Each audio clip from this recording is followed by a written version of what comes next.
Hello everyone, welcome to my channel Student Sainik Academy. आज हम लेकर आए हैं सीटेट का प्रीवियस ईयर का पेपर जो हमारे एग्जाम्स के लिए काफ़ी इम्पोर्टेंट है। ये हमारा 28 जनवरी 2023 का पेपर। इससे पहले हमने इसके काफ़ी पेपर करा दिए, ना देखे हैं तो आप प्ले लिस्ट में जाकर देख सकते हैं। सबसे पहले हमारा चाइल्ड डेवलपमेंट एंड पेडागोजी आता है और उसका हमारा पहला क्वेश्चन कह रहा है कि हालांकि विकास के विभिन्न क्षेत्र विद्यार्थियों की योग्यताओं का वर्णन करते हुए पारस्परिकता करते हैं, फिर भी निम्न में से विकास का कौन सा क्षेत्र मुख्य रूप से व्यक्तियों को अपने और दूसरे के कार्यों और व्यवहारों पर तर्क की प्रवृत्ति का अध्ययन करता है? तो ऑप्शन ए है भाषा विकास, ऑप्शन बी है नैतिक विकास, ऑप्शन सी है शारीरिक विकास और ऑप्शन डी है सांस्कृतिक विकास। तो इसमें हमारा सही आंसर हो जाएगा ऑप्शन बी नैतिक विकास यानी कि मोरल डेवलपमेंट। हमारी व्याख्या यह रही है कि हालांकि विकास के विभिन्न क्षेत्र विद्यार्थियों की जो योग्यताएं होती हैं उनका वर्णन करते हुए पारस्परिकता करते हैं, फिर भी नैतिक विकास का क्षेत्र मुख्य रूप से व्यक्तियों के अपने और दूसरों के कार्यों और व्यवहारों पर तर्क की प्रवृत्ति का अध्ययन करते हैं। यानी जो नैतिक विकास होते हैं वो मुख्य रूप से क्या करते हैं, व्यक्तियों के अपने और दूसरों के जो कार्य और व्यवहार होते हैं उनमें तर्क की प्रवृत्ति का अध्ययन करते हैं। नैतिक विकास का अर्थ है यानी मोरल डेवलपमेंट के क्या मीनिंग है, सही और गलत, उचित और अनुचित के बीच अंतर करना सीखना कि क्या सही है, क्या गलत है, क्या उचित है, क्या अनुचित है, इन सब के बीच में जो डिफरेंस है वो करना सीख जाना। नैतिक विकास सामाजिक अपेक्षाओं तथा मानदंडों से प्रभावित होता है। इसमें एक व्यक्ति इस आधार पर निर्णय लेता है कि उनके पारस्परिक संबंधों को कैसे प्रभावित करेगा। ठीक है, नैतिक विकास से जो होता है वो समाज की जो अपेक्षाएं होती हैं और मानदंड होते हैं उनसे प्रभावित होता है और इस आधार पर वो निर्णय भी लेता है कि उनके आपस के जो संबंध हैं यानी पारस्परिक संबंध हैं उनको वो कैसे प्रभावित करेगा। ठीक है, दूसरा क्वेश्चन कह रहा है कि विकास का कौन सा सिद्धांत बताता है कि विकास सिर से पैर तक होता है। यानी इसमें से कौन सा सिद्धांत है वो ये बताएगा कि विकास जो होता है वो सिर से पैर तक होता है। ऑप्शन ए है विकास पूर्वानुमेय है, ऑप्शन बी है विकास परिपक्वता और सीखने का एक उत्पाद है, ऑप्शन सी है विकास एक विशेष दिशा में आगे बढ़ता है और ऑप्शन 4 है कि बच्चों के विकास की दर में विभिन्नताएं होती हैं। तो बताइए इसमें से कौन सा ये बताता है कि विकास सिर से पैर तक होता है। तो इसमें हमारा सही आंसर हो जाएगा ऑप्शन सी। ठीक है, विकास एक विशेष दिशा में आगे बढ़ता है। ठीक है, यानी विकास जो होता है वो सर से पैर तक होता है, यानी विकास जो होता है वो एक विशेष दिशा में आगे बढ़ता है। Development proceeds in a specific directions, option C सही हो जाएगा। हमारी व्याख्या कह रही है कि विकास यानी कि जो डेवलपमेंट है वो विकास के दिशा सिद्धांत के अनुसार विकास जो होता है वो सिर से पैर की ओर एक दिशा के रूप में होता है।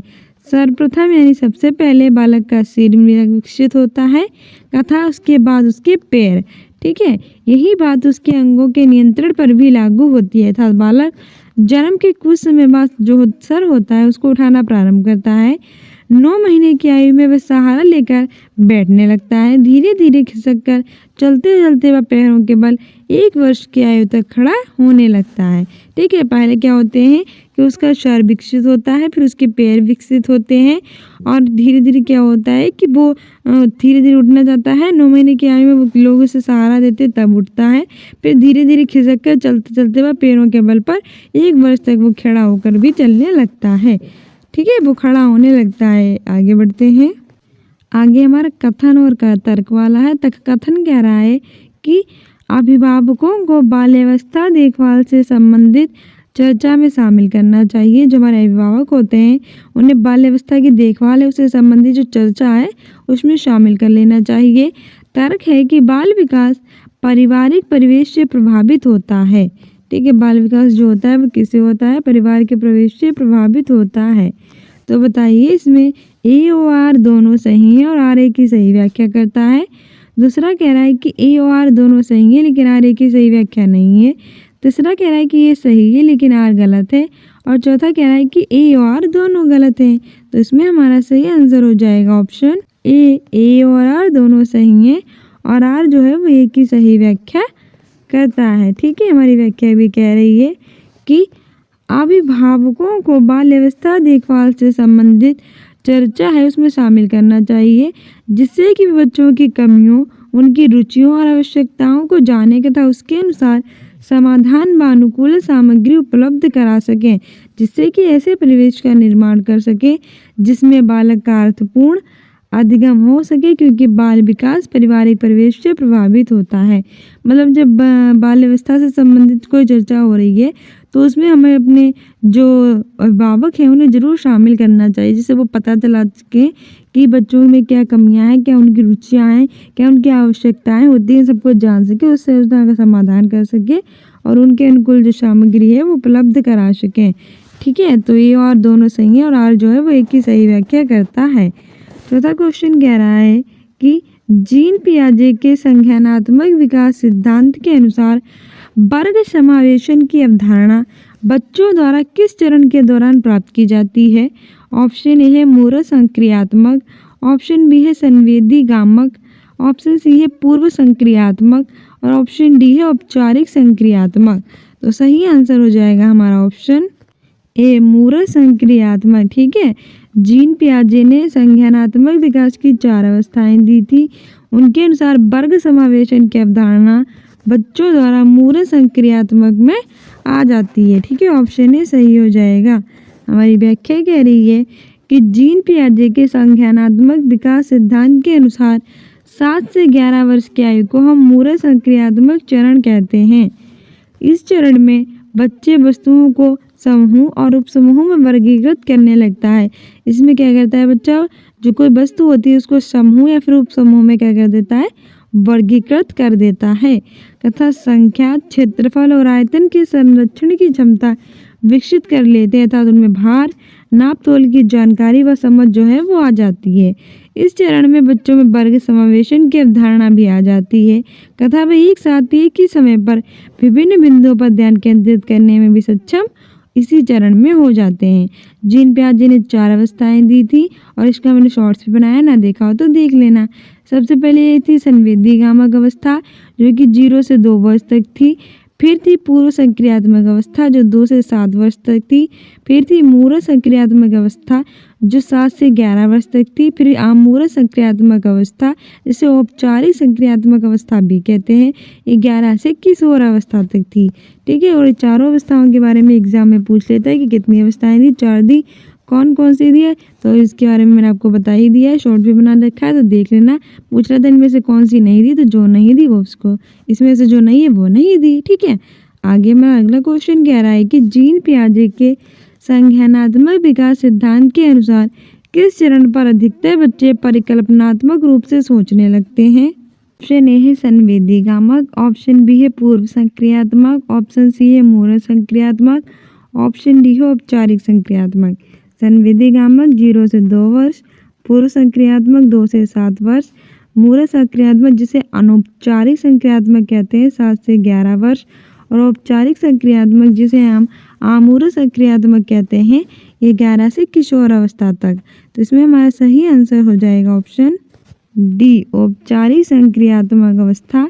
ठीक है, जिसे आमूरत संक्रियात्मक अवस्था भी कहते हैं।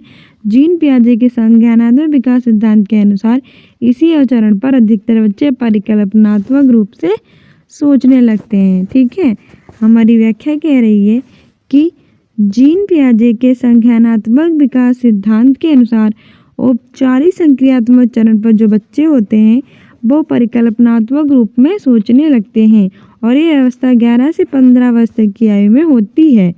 इसे आमूरत संक्रियात्मक अवस्था भी कहते हैं। जैसे मैंने आपको बताया कि जो जीन पियाजे की औपचारिक संक्रियात्मक अवस्था है उसे आमूरत भी कहते हैं, भी याद रखना, एग्जाम में पूछी जाती है।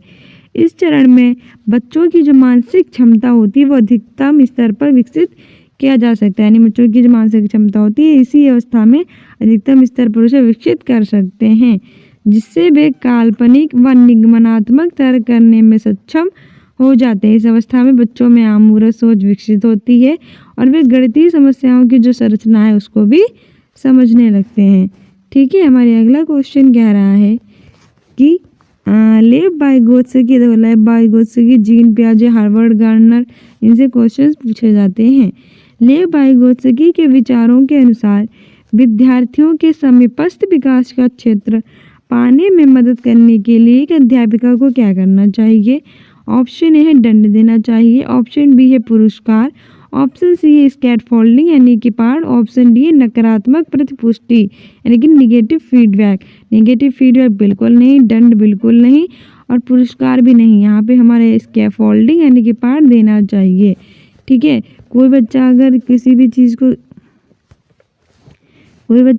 भी चीज़ करने में असमर्थ है तो उसे हम अगर स्कैफोल्डिंग यानी कि पहाड़ या ढांचा देंगे वो अच्छे से उसे कर पाएगा। ठीक है, और व्याख्या कह रही है कि लेव वाइगोत्स्की के विचारों के अनुसार विद्यार्थियों के समीपस्थ विकास का क्षेत्र पाने में मदद करने के लिए एक अध्यापक को पहाड़ यानी कि स्कैफोल्डिंग देना चाहिए। स्कैफोल्डिंग बालक को सीखने में एक ऐसी सीढ़ी की भांति कार्य करता है जो उसे शिखर तक ले जाती है और उस शिखर पर पहुंचकर बालक अपनी अधिगम के जो अंतर्गत आने वाली समस्त समस्याएं उनका समाधान कर लेता है। ठीक है, यानी बालक जो होता है वो यहाँ तक प्रॉब्लम को सॉल्व कर दिया है, यहाँ तक करना चाहता है, बीच में जो हेल्प करेगी टीचर उसे ही पहाड़ कहेंगे।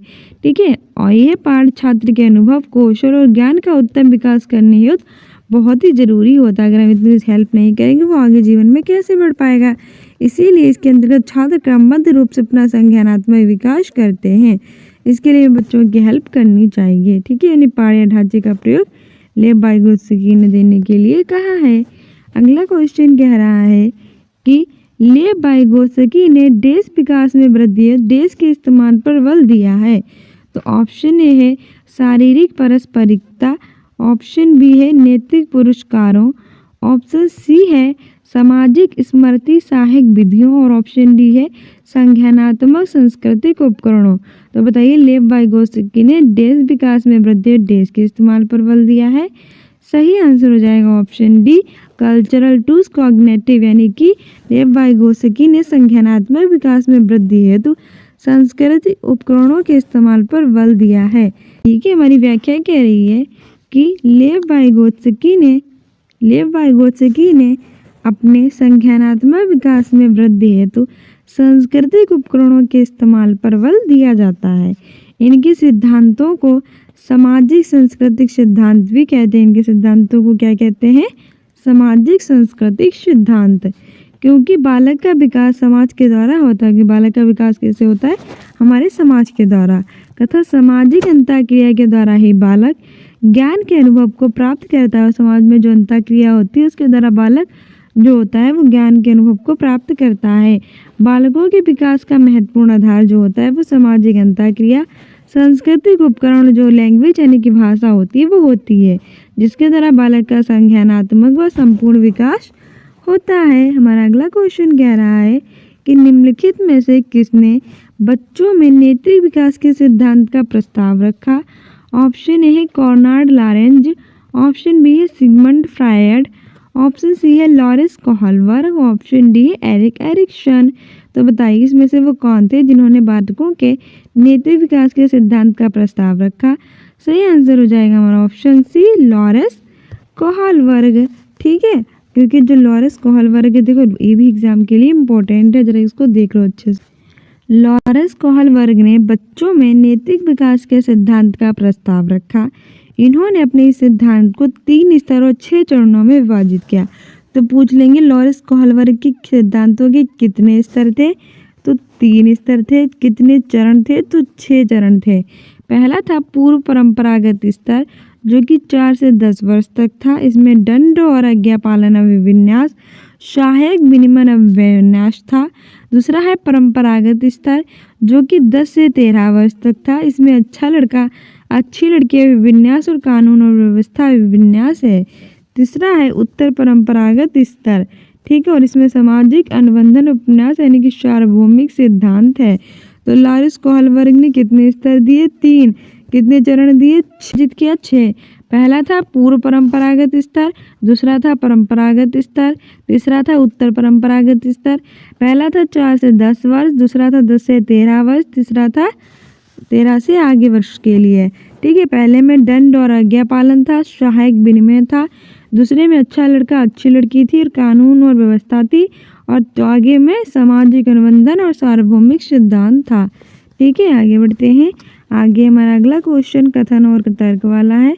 हमारा कथन कह रहा है कि क्रिया आधारित शिक्षण अधिगम को बाल केंद्रित माना जाता है, और तर्क कह रहा है कि शिक्षक शिक्षण अधिगम प्रक्रिया में कोई भूमिका नहीं निभाता। तो सही विकल्प चुनना है। ठीक है, तो पहला है कि ए और आर दोनों सही है और आर ए की सही व्याख्या है। दूसरा कह रहा है कि ए और आर दोनों सही है लेकिन आर ए की सही व्याख्या नहीं है। तीसरा कह रहा है कि ये सही है लेकिन आर गलत है, और चौथा कह रहा है और दोनों गलत हैं। सही आंसर हमारा हो जाएगा इसमें ऑप्शन, सही आंसर हो जाएगा ऑप्शन सी, ए और आर दोनों सही हैं और आर जो है वो ए की सही व्याख्या नहीं है। ठीक है, हमारी व्याख्या भी कह रही है कि क्रिया आधारित शिक्षण अधिगम को बाल केंद्रित माना जाता है। क्रिया आधारित जो शिक्षण अधिगम होता है उसको क्या माना जाता है? बाल केंद्रित माना जाता है। इस पद्धति में बच्चों की इंद्रियों को उत्तेजित कर व्यवहारिक गतिविधियों में शामिल करने के लिए प्रोत्साहित किया जाता है। इसमें क्या किया जाता है कि जो बच्चों की इंद्रियां होती हैं उन्हें उत्तेजित करके उन्हें व्यवहार की जो गतिविधियां होती हैं उनमें शामिल करने के लिए हम प्रोत्साहित करते हैं। ठीक है, इसमें बच्चों का काम केवल नोट्स लेकर पढ़ने और सुनने का नहीं होता, बल्कि उन्हें कई अलग अलग गतिविधियों के जरिए पढ़ाया और सिखाया जाता है। इसमें ये पुरानी परंपरा नहीं होती है कि हमने उन्हें नोट्स दे दिए, उन्हें वो देख लिया, पढ़ लिया और इसी से एग्ज़ाम दे दिया। इसमें क्या होता है कि अलग अलग एक्टिविटीज़ कराई जाती हैं जिससे वो आसानी से पढ़ सकें और उनसे सीख सकें। इस पद्धति का उद्देश्य छात्रों को विविध ज्ञान और अनुभव प्रदान कराना है। इस पद्धति में का उद्देश्य क्या होता है कि छात्र होते हैं, स्टूडेंट्स होते हैं, उन्हें अलग अलग तरह का ज्ञान और अनुभव जो होता है वो प्रदान कराया जाता है, जिससे उनके ज्ञान, कौशल और मूल्यों का निर्माण होता है।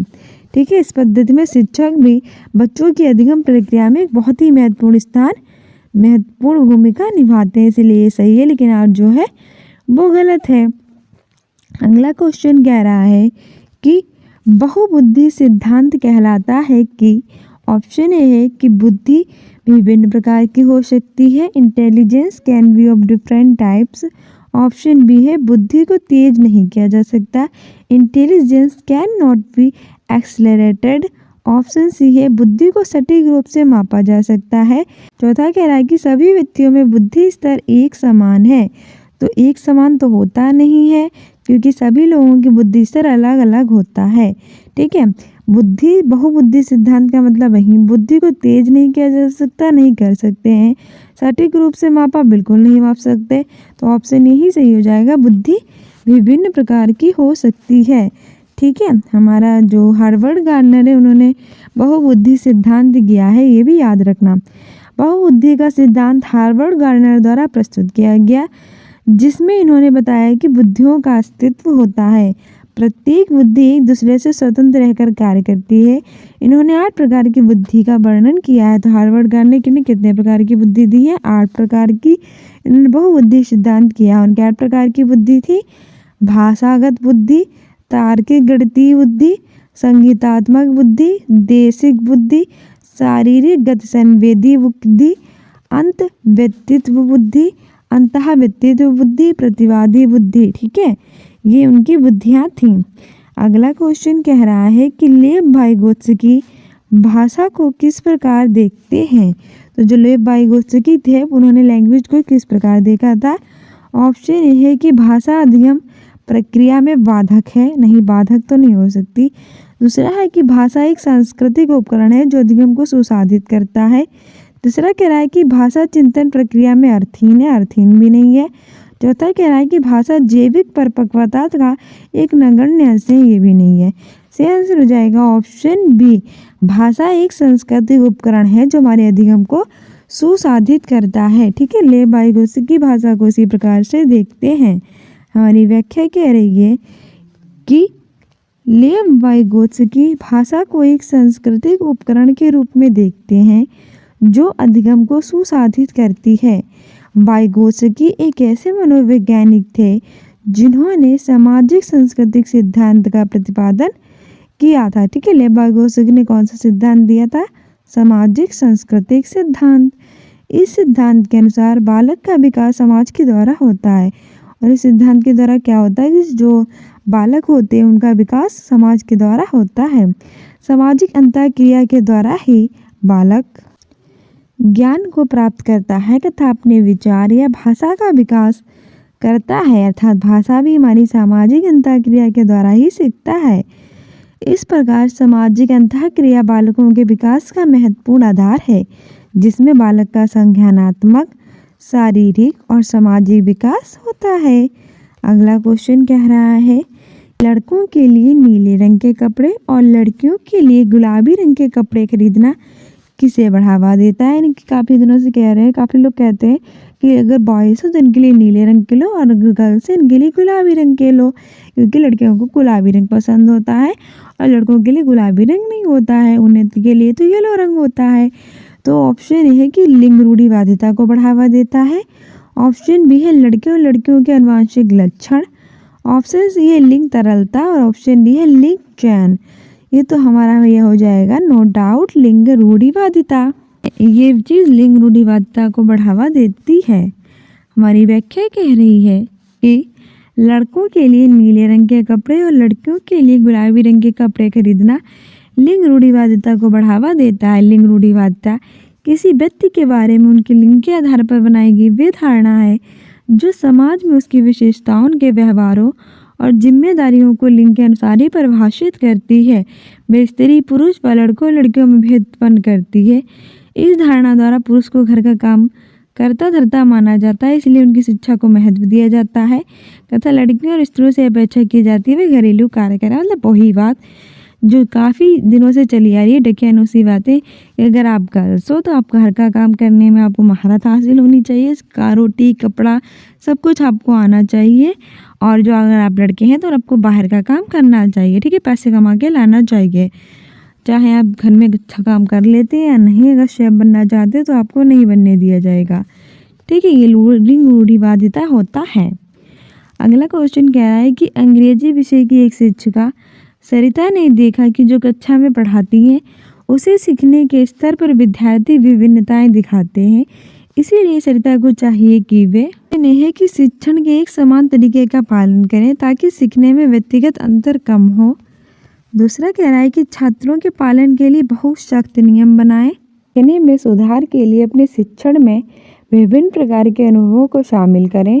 और ऑप्शन डी है कि इन मतभेदों के बारे में ध्यान ना दें। क्यों नहीं ध्यान देंगे, क्यों सख्त नियम बनाएंगे, क्यों अंतर करेंगे?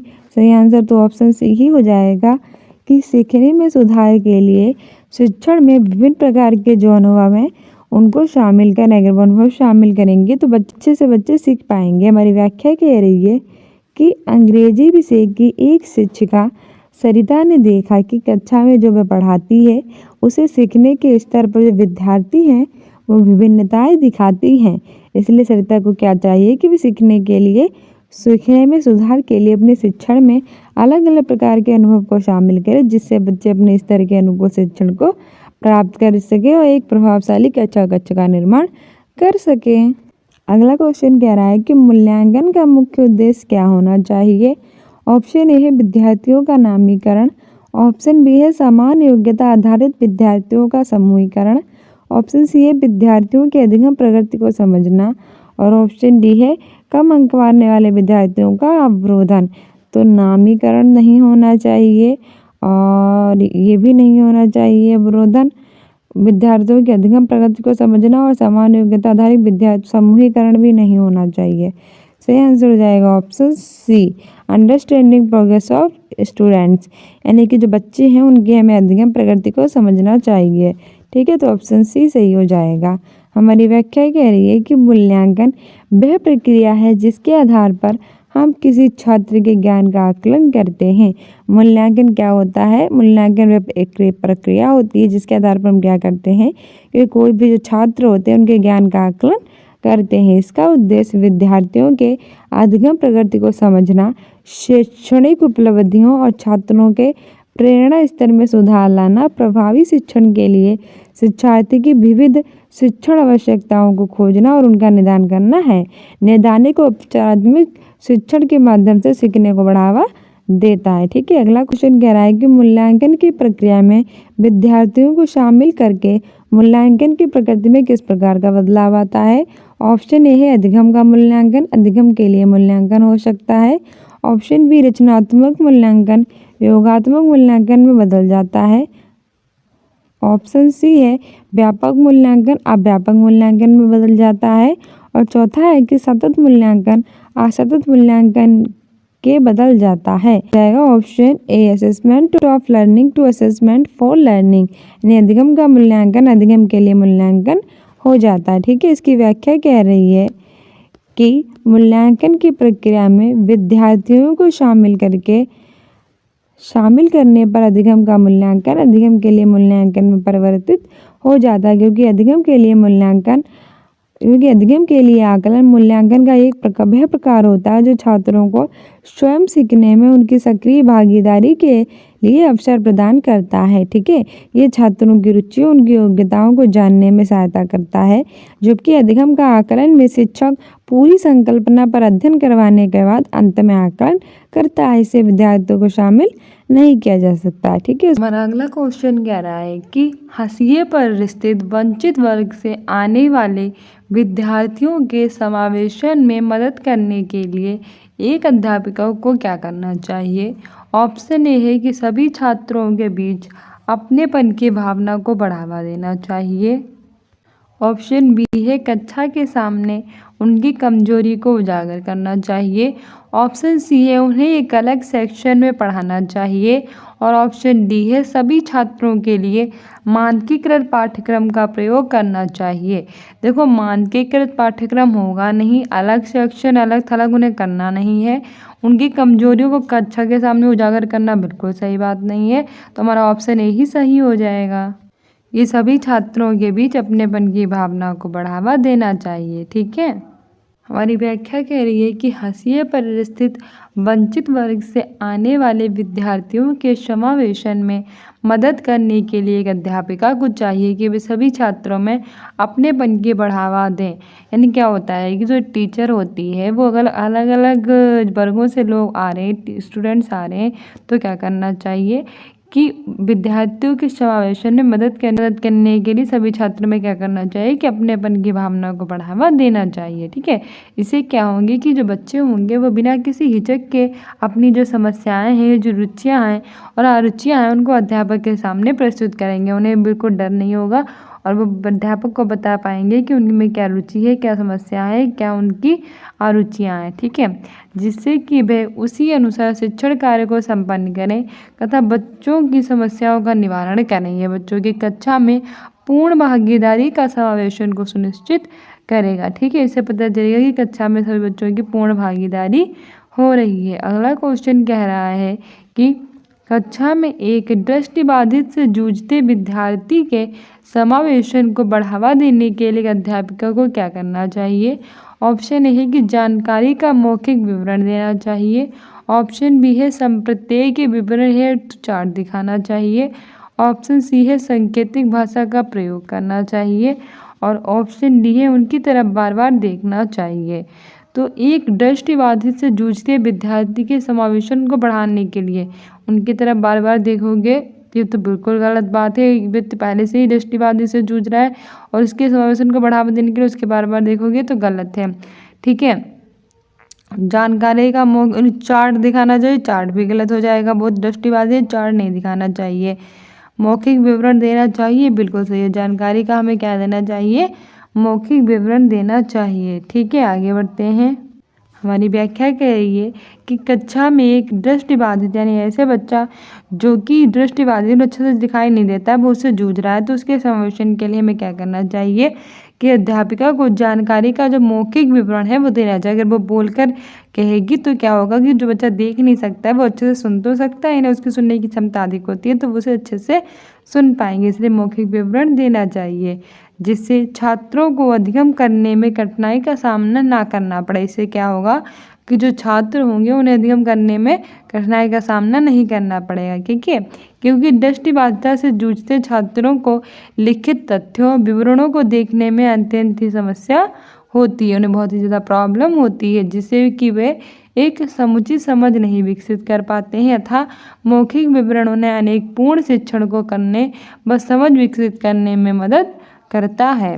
ठीक है, जो बच्चे दृष्टिबाधित होते हैं वो अच्छे से देख नहीं पाते हैं, इसलिए मौखिक विवरण करवाना चाहिए जिससे वो अच्छे से उसे समझ सकें। ठीक है, जो देख नहीं सकते वो सुन अच्छे से सकते हैं।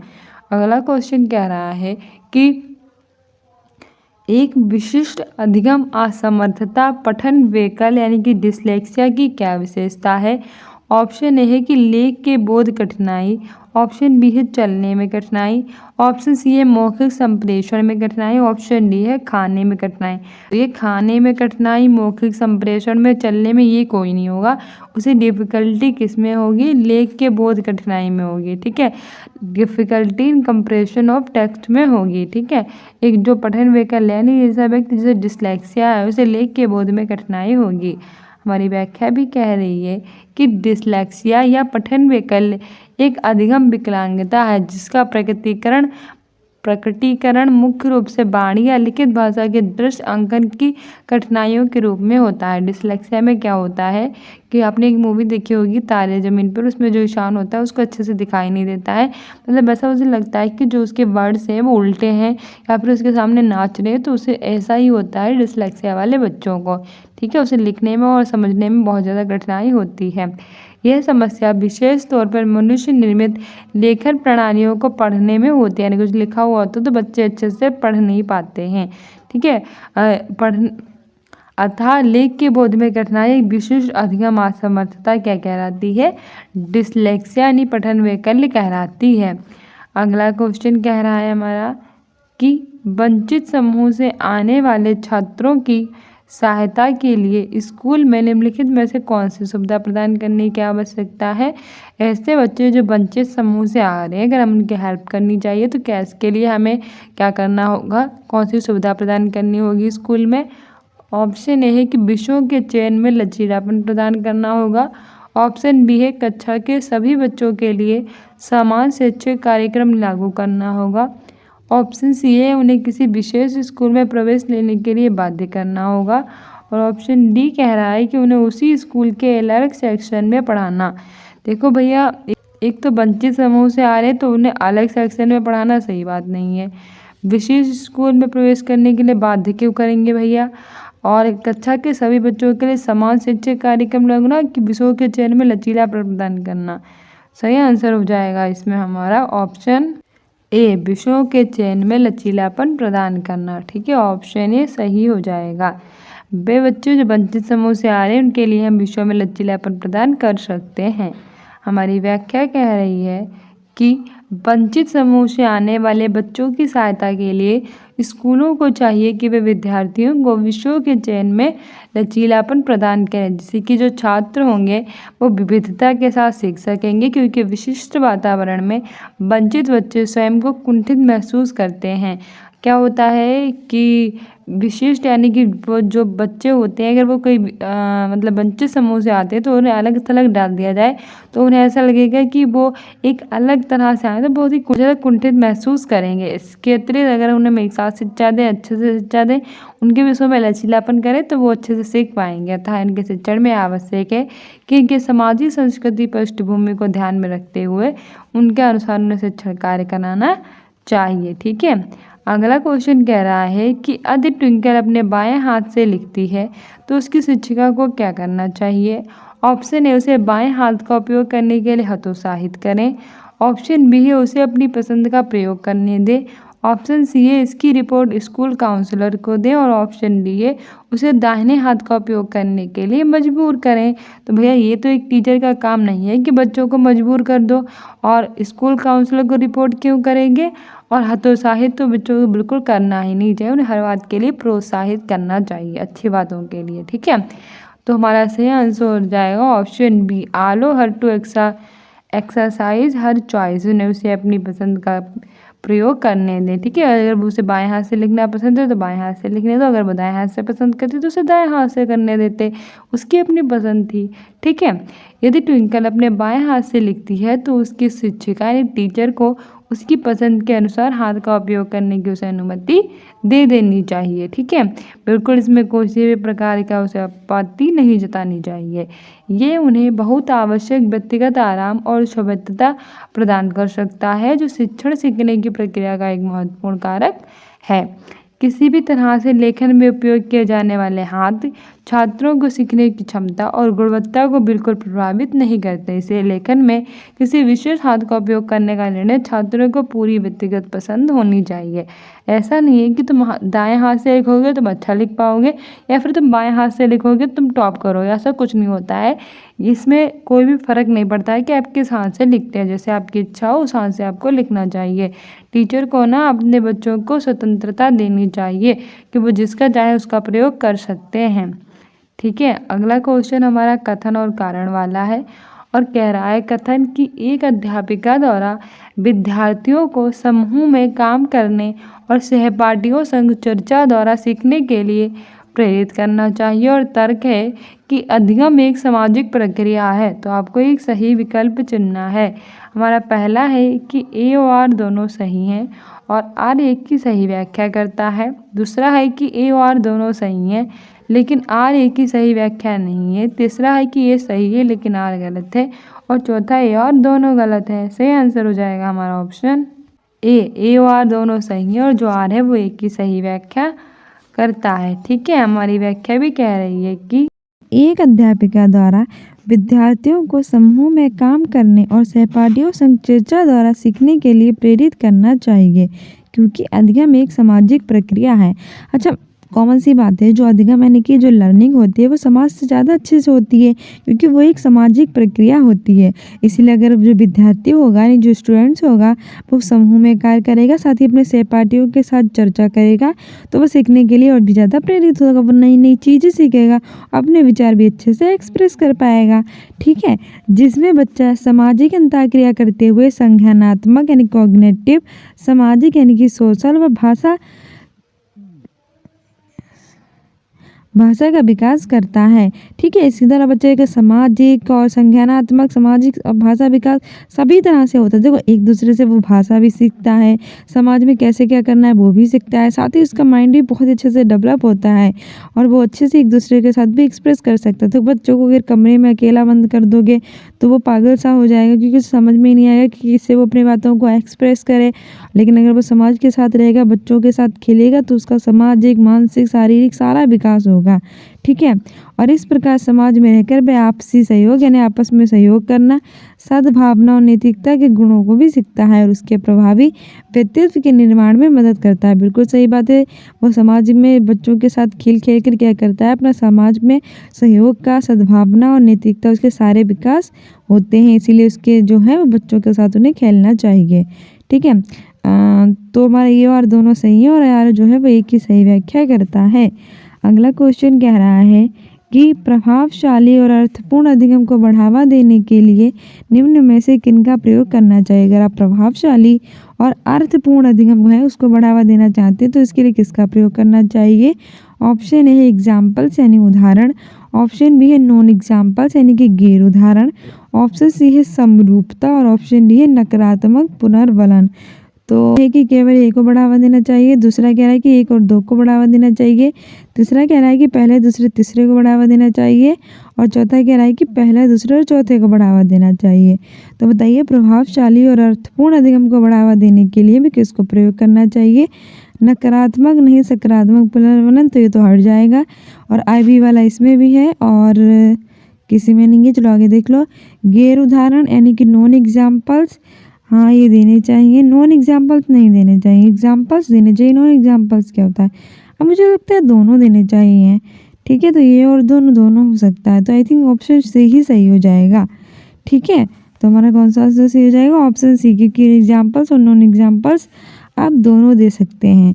प्रभावशाली और जो अर्थपूर्ण अधिगम है उसको बढ़ावा देने के लिए एक शिक्षक को उदाहरण, एग्जाम्पल्स, गैर उदाहरण यानी कि नॉन एग्जाम्पल्स तथा समरूपता का प्रयोग करना चाहिए, जिसके द्वारा जो विद्यार्थी होती है वो समस्या के समाधान पर विभिन्न तरीके से विचार करें, उनमें विचारों के प्रति तर्क संगतता का विकास हो। यानी क्या होना चाहिए, अगर कोई प्रॉब्लम आ रही है तो क्या करना चाहिए टीचर्स को कि एग्जाम्पल्स, नॉन एग्जाम्पल्स और समरूपता इन सबका प्रयोग करना चाहिए, जिससे विद्यार्थी अच्छे से समस्या का समाधान कर सके। उदाहरणों तथा गैर उदाहरणों के द्वारा बच्चे व्यवहारिक गतिविधियां करते हैं और इसके द्वारा बच्चे क्या करते हैं, व्यवहारिक गतिविधियां करते हैं और इस प्रकार उन्हें गुणवत्तापूर्ण अनुभव प्राप्त होता है और उनके अर्थपूर्ण अधिगम में वृद्धि होती है। ठीक है, आगे बढ़ते हैं।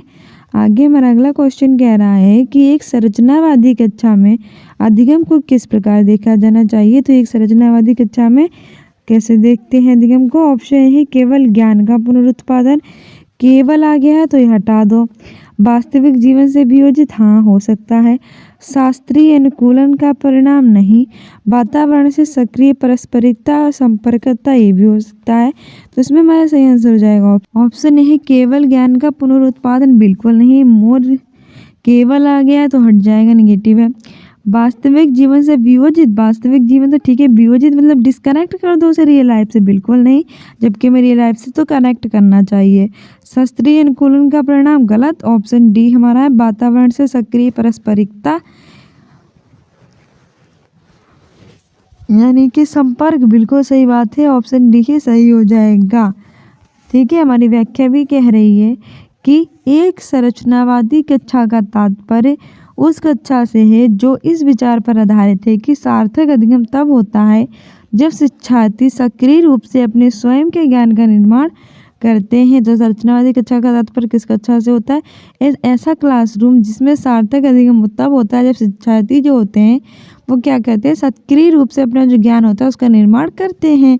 संरचनावादी परिप्रेक्ष्य का केंद्रीय विचार ये है कि शिक्षार्थी चीज़ों का अनुभव करके और अनुभवों पर चिंतन करके सीखते हैं।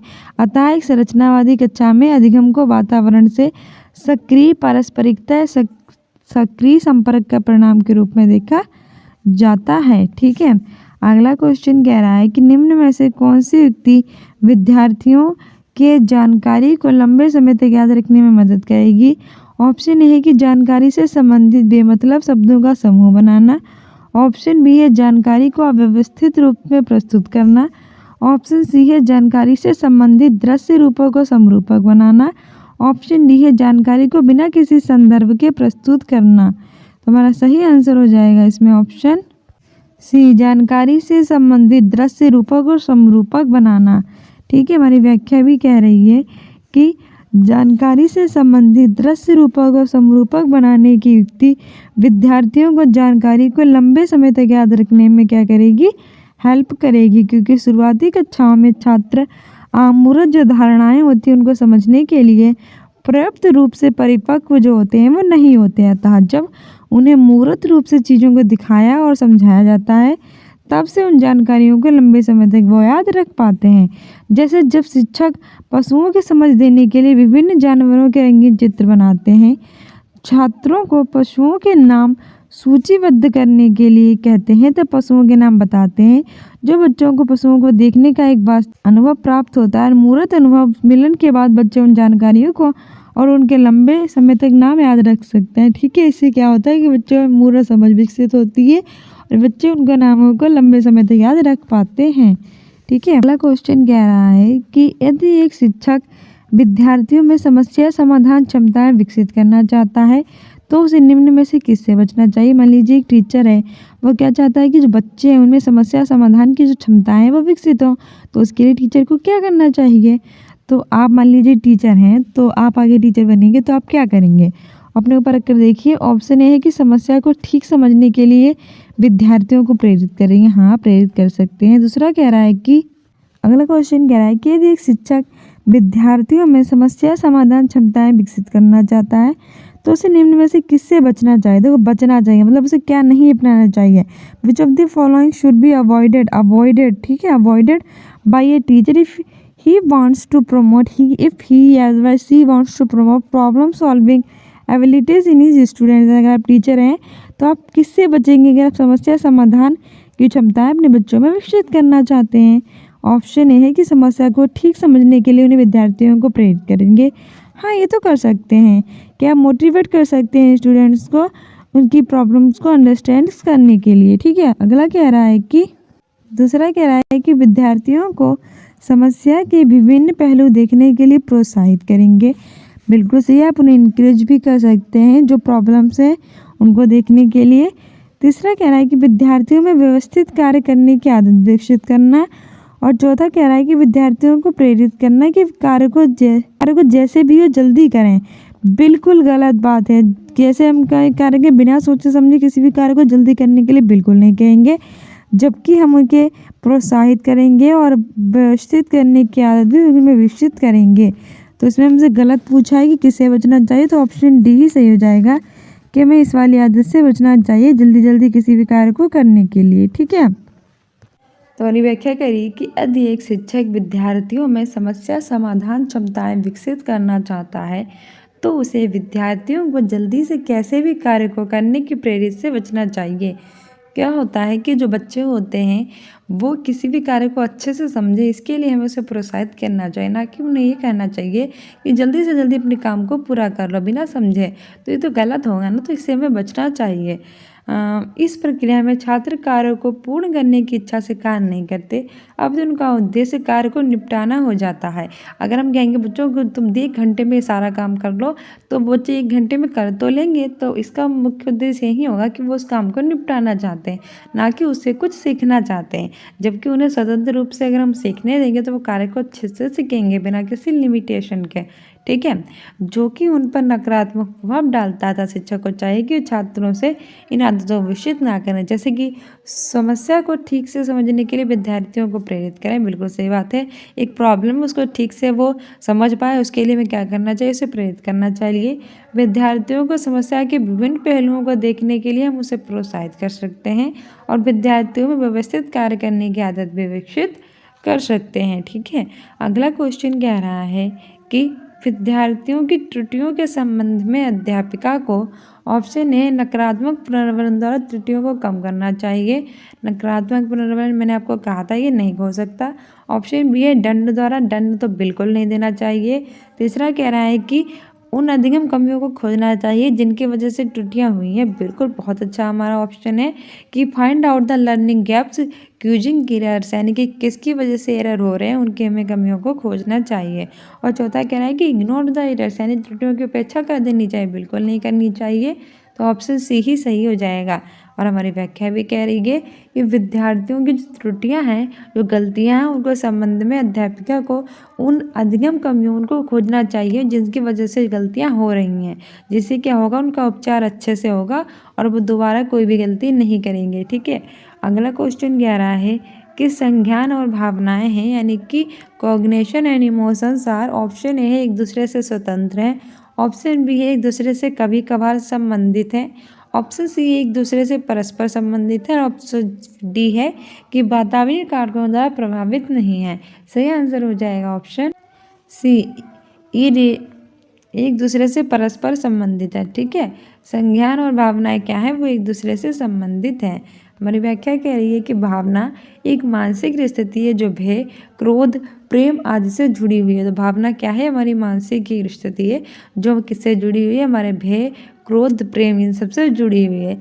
संज्ञान अनुभव और इंद्रियों के माध्यम से ज्ञान की प्राप्त करने की प्रक्रिया क्या है, हमारे संज्ञान अनुभव और जो इंद्रियां हैं उनके माध्यम से हमारे ज्ञान को प्राप्त करने की प्रक्रिया है। और संज्ञान बताता भी है कि मानसिक प्रक्रिया अर्थात सीखने, याद रखने, समस्या को सुलझाने और जन्म से लेकर वयस्क होने तक की सोच कैसे विकसित होती है। भावनाओं को सकारात्मक भावों, नकारात्मक भावों और किसी भी तनावपूर्ण स्थिति के लिए अवांछित प्रक्रियाओं के रूप में अनुभव किया जाता है। ये अक्सर क्या होती हैं कि निर्णय लेने की क्षमता अर्थात संज्ञान को प्रभावित करती है। इसलिए हम कह सकते हैं कि संज्ञान और भावनाएं क्या हैं, एक दूसरे से संबंधित हैं। अगला क्वेश्चन कह रहा है कि एक विद्यार्थी जो बार बार मिलने वाली असफलताओं का कारण उसकी योग्यता की कमी को मानता है, वो कौन सा भाव पैदा सकता है। यानी कि जो विद्यार्थी है वो बार बार किसी एग्ज़ाम में असफल होता है तो वो ये सोचने लगता है कि उसके अंदर ही कोई कमी है। ठीक है, उसमें योग्यता की कमी है। तो ये कौन सा भाव है, ऑप्शन ए है कि उच्च आत्मसम्मान, ऑप्शन बी है अधिगम निराशायता, ऑप्शन सी है सकारात्मक, सकारात्मक तो बिल्कुल भी नहीं है क्योंकि वो निगेटिव हो रहा है, ऑप्शन डी है आत्म प्रभावकारिता में वृद्धि। तो इस आत्म प्रभावकारिता में वृद्धि भी नहीं है, हाई सेल्फ स्टीम भी नहीं है। सही आंसर हो जाएगा उच्च आत्मसम्मान भी नहीं है। सही आंसर हो जाएगा ऑप्शन बी अधिगम निसहायता, यानी कि लर्नर हेल्पनेस। ठीक है, वो कैसा महसूस कर रहा है, बहुत हेल्पनेस महसूस कर रहा है क्योंकि वो सोच रहा है कि मैं बार बार फेल हो रहा हूँ, ज़रूर मुझ में कोई अयोग्यता है। व्याख्या करिए कि एक विद्यार्थी जो बार बार मिलने वाली असफलताओं के कारण उसकी योग्यता की कमी को मानता है, उसमें अधिगम निसहायता का भाव जो है वो पैदा हो सकता है। ये अधिग्राहित व्यवहार है, जो भी सफल नहीं हो पाऊंगा, मैं कुछ नहीं कर सकता, इन सभी विचारों की उत्पत्ति के साथ बच्चों में ये लगातार विफलता और खराब प्रदर्शन की ओर से ले जाता है। यानी एक बच्चा एक बार फेल हुआ तो और बार बार फेल, अगर एक बच्चा बार बार फेल हो रहा है तो वो समझता है कि उसके अंदर कमी है और वो कभी जीवन में सफल नहीं हो सकता। ठीक है। अगला क्वेश्चन कह रहा है कि राष्ट्रीय शिक्षा नीति 2020 ने किस पर जोर दिया है। ऑप्शन ए है बहुविषयकता शिक्षा, ऑप्शन बी है कठोर पाठ्यक्रम, नहीं दिया है। ऑप्शन सी है योगात्मक आकलन, ऑप्शन डी है परीक्षा केंद्र, नहीं, एग्जाम सेंटर भी नहीं दिया है। सही आंसर हो जाएगा ऑप्शन ई बहुविषयकता शिक्षा। ठीक है। वो राष्ट्रीय शिक्षा नीति 2020 ने हमारी बहुविषयक तथा समग्र शिक्षा पर जोर दिया है कि जैसे यदि कोई छात्र भौतिक के साथ फैशन की पढ़ाई करना चाहता है तो उसे ऐसा करने की अनुमति भी दी जाएगी। इसके रिपोर्ट कार्ड समग्र होंगे और छात्र के कौशल में भी वृद्धि होगी। ठीक है, उसे कौशलों की जानकारी प्रदान होगी।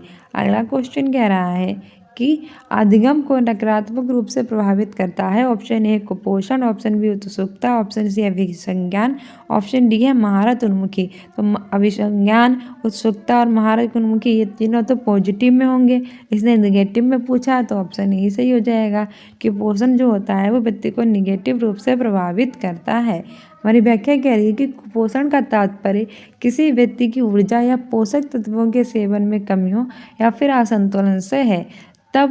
यह तब होता है जब शरीर का सही मात्रा में विटामिन, खनिज और अन्य पोषक तत्व हैं वो नहीं मिलते हैं। यदि शरीर को पर्याप्त मात्रा में विटामिन, खनिज और पोषक तत्व नहीं मिलेंगे तो यह आपको कुपोषण जो है वो हो जाएगा। ये एक प्रारंभिक वर्षों में होता है जो मस्तिष्क की कोशिकाओं का विकास प्रभावित होता है और अधिगम की क्षमताओं पर नकारात्मक रूप से भी प्रभाव डालता है, क्योंकि बच्चों का बौद्धिक स्तर अत्यंत कमजोर होता है जिससे कि उनके सीखने की क्षमता में कमी हो जाती है और वो कैसे हो जाते हैं, निष्क्रिय अधिगमकर्ता हो जाते हैं। ठीक है। सो डियर स्टूडेंट्स, ये था हमारा सीटेट का प्रीवियस ईयर का paper. I hope you like this video. साथ ही सीटेट के सारे प्रीवियस ईयर पेपर के लिए इंपॉर्टेंट अपडेट्स के लिए हमारे स्टूडेंट्स यूनी अकेडमी को इंस्टाग्राम पे फॉलो कर लीजिए, स्टूडेंट्स यूनी अकेडमी 123 के नाम से। कम्युनिटी पोस्ट में आंसर दी आएगी जो मोस्ट इंपॉर्टेंट पूछते हैं। सुबह करंट अफेयर देखा कीजिए 10 बजे, हमने प्लेलिस्ट बना रखी है और सीटेट के सारे प्रीवियस की प्लेलिस्ट बना रखी है, सीडीपी और आपकी हिंदी और इन सब के, तो ना देखे तो देख लीजिए। मिलते हैं नेक्स्ट वीडियो में। Thank you, bye.